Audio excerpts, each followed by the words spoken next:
Hello, welcome to my usual weekly review of the week ended the 24th April and the look ahead for the 27th to the 30th week.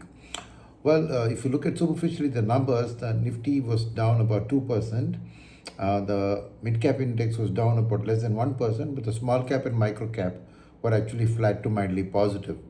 But that does not tell the whole story because this was a week of two halves.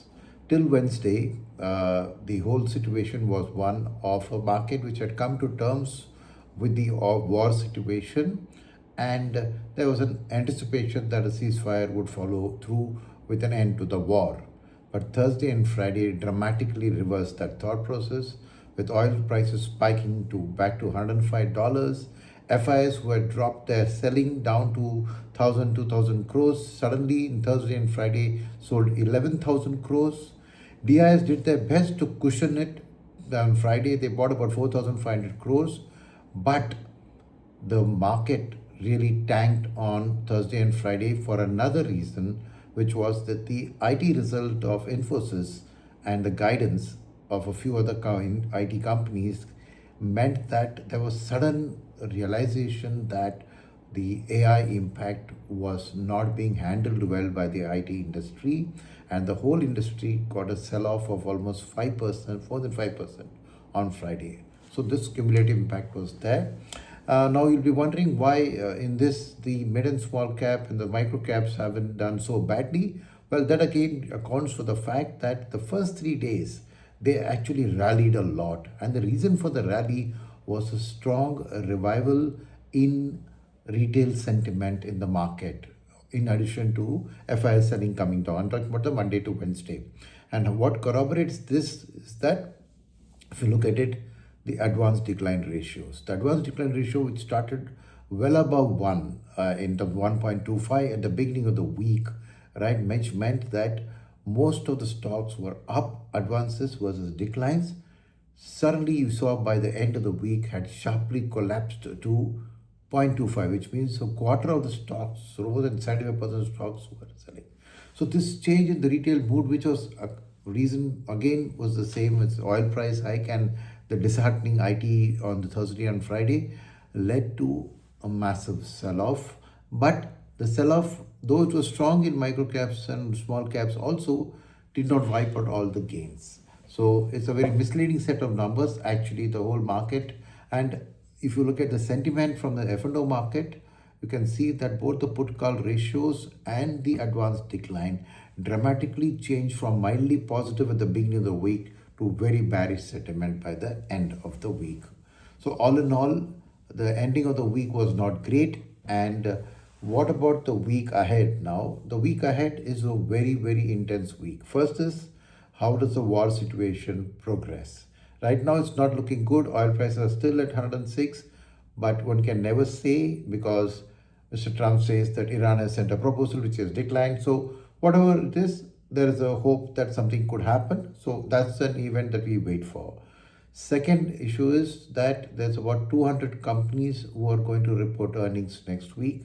And as we have seen over the last 10 days since the earnings season started, the single company in a sector moves the whole sector on the day its earnings get reported, whether positively or negatively. We saw Nestle affecting FMCG positively, we saw Infosys affecting IT sector negatively. So very strong reactions by the market, and the reason for that is that DIs who have been building up the cash balances in this month slowly are waiting for these triggers to buy.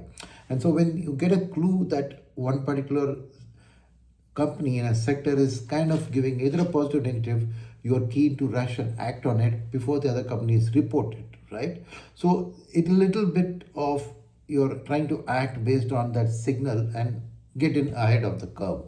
But this is causing immense volatility in the market, and next week, hence, with 200 companies reporting, one can expect that degree of volatility. Apart from that, two other important events. It's a shortened week because 1st of May, the end of the week, is a holiday for Labor Day. But the FOMC meeting is there on the 28th and 29th. And that's a huge signal in terms of, does the Fed see this inflation rising as a temporary one, or is it a more sustained one? That's something we'll wait for their press conference and the speech to decide on. So that'll have its impact on the overall global and emerging markets. The second is, of course, on 29th of May, I think it's the last day of polling. And you know that there are about five key states going to the elections, which have gone to the elections. And so the exit poll results will start coming, and that could have some impact on the market in the coming week. So, all in all, a very, very interesting time from the market's perspective. The gift nifty, for example, strangely is showing up mildly positive as I speak here, late night on Sunday night. So let's wait and see. The level of shorts that FIS have built up is very high. When I saw the number, it was 18 to 82, the long short. So with such a heavy short build up, any mild good news could lead to short covering and could lead to bounces in the market. But any negative news on the war front affecting oil could have the opposite effect. So be prepared for a fairly volatile market. But as Thursday and Friday are indicating that the DIs have now stepped up their buying from their relatively, whatever I say, cool at the beginning of the week, means that they are now more willing to support the market. So, which means that if they see some sharp corrections, they're probably ready to deploy cash. So, I don't think that there's too much with all this negative last 2 days. Everybody is looking very negatively, but personally, I feel that the DIS can step in and support the market. But for any positive direction, we need either a slew of good corporate earnings in various sectors to drive the buying behavior. And of course, any welcome news on the war and any good news on the war is always welcome. So look forward to an interesting week, and I will meet you with my next review at the end of next week. All the best.